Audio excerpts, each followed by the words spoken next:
When you feel an aspect of yourself rise, it is not a ghost from your past nor a phantom from your future.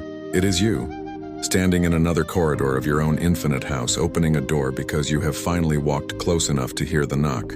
These aspects are not intrusions, they are invitations. They arrive not on a schedule, but on a signal.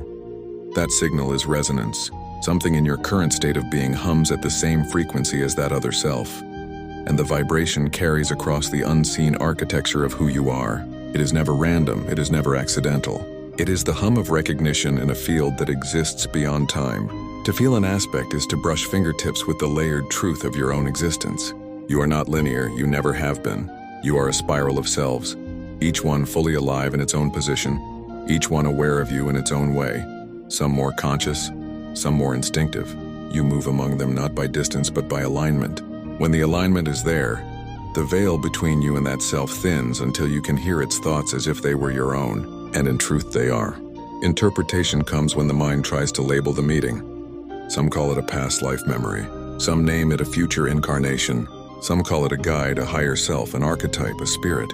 These are all lenses, useful for a time, but they do not contain the whole. What you are feeling is not limited to a direction on the timeline, and not bound to any single identity. You are meeting the current of your own totality, condensed into a single presence so that you can hold it without being overwhelmed. The form it takes is shaped by the context you are most able to understand in the moment. Resonance is the bridge. It does not force the meeting. It simply makes the meeting possible. Sovereignty is what decides if you step onto that bridge and how far you walk across it. The universe will not compel you to integrate what you are not ready to carry. Your sovereignty is not threatened by resonance. It is the one who opens or closes the gate. Resonance is the wave, sovereignty is the hand on the sail. This is why two people can feel the exact same frequency in the air and walk away with entirely different outcomes. One may lean in, merge, and integrate the aspect until it becomes second nature. Another may acknowledge it, thank it, and choose to keep walking in a different direction. Both are valid.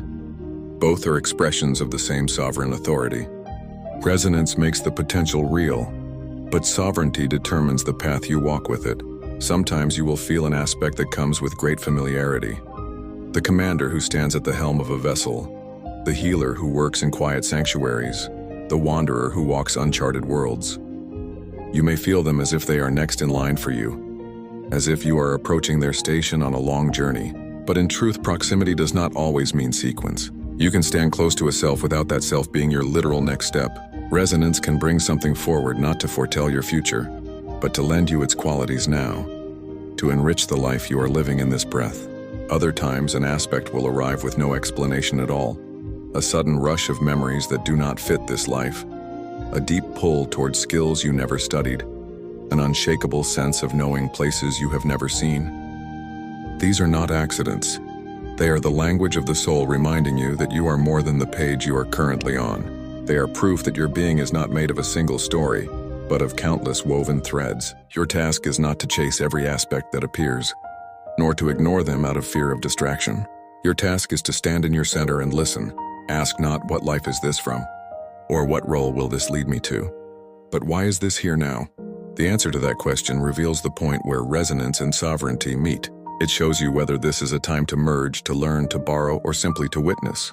Resonance without sovereignty can feel like being swept away, losing the anchor of your own will in the tide of another self's pull. Sovereignty without resonance can feel like isolation, standing on your island and refusing every bridge the universe lays before you. Together they create the art of conscious integration, the ability to meet yourself in many forms without being ruled by any of them, and to honor the truth that you are already whole, even as you continue to expand. When you learn this dance, you stop fearing the selves that arrive unannounced. You stop clinging to the ones that feel powerful. You stop labeling one as higher and another as lesser. You begin to see that each is a facet of the same gem, turned toward you at the exact moment its light can serve you. You realize that the meeting of aspects is not a command to become them, but an invitation to remember that you already are them. And in that remembering, your path remains yours alone, guided by your hand, lit by your own resonance. When you live in awareness of your aspects, you begin to notice that they do not come from nowhere.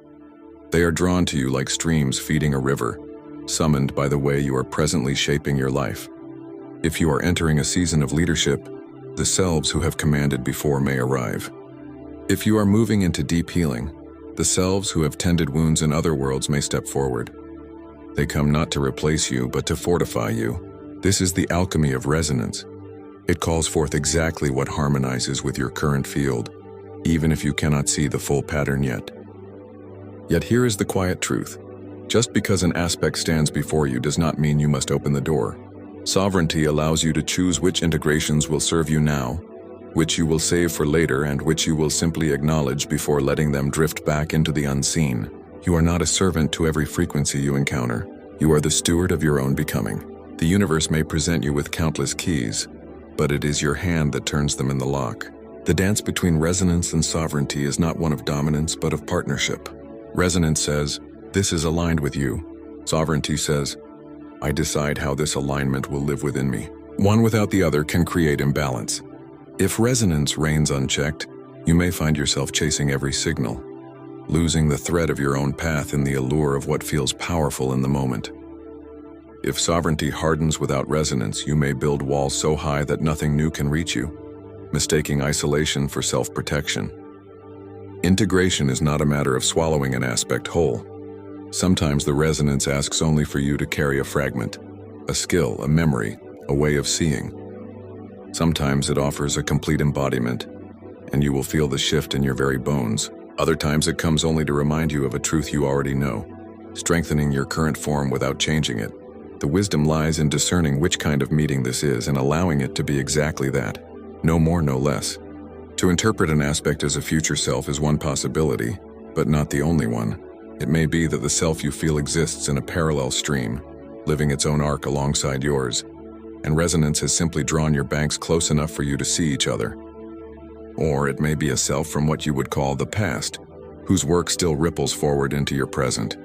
In the spiral, direction loses its meaning. The meeting point matters more than the map. What you do with the connection is what shapes you. As you deepen in this awareness, you may find that some aspects feel like lifelong companions. They appear again and again, in different seasons, with new layers each time. Others are brief encounters, vanishing as soon as the lesson is absorbed. Your relationship with them is a living thing, shaped by your growth. The more you honor both resonance and sovereignty, the more these meetings will feel like a dialogue rather than a takeover. There will be moments when an aspect feels so strong that you might mistake it for destiny. You may feel certain that you are meant to become this self in your next incarnation, or that it represents the final shape of who you are.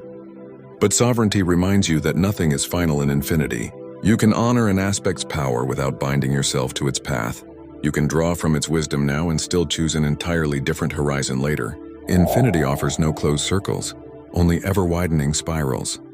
The mastery is in staying present, not in grasping for the full biography of the aspect, not in mapping its origin, but in asking, what does this resonance invite me to be right now?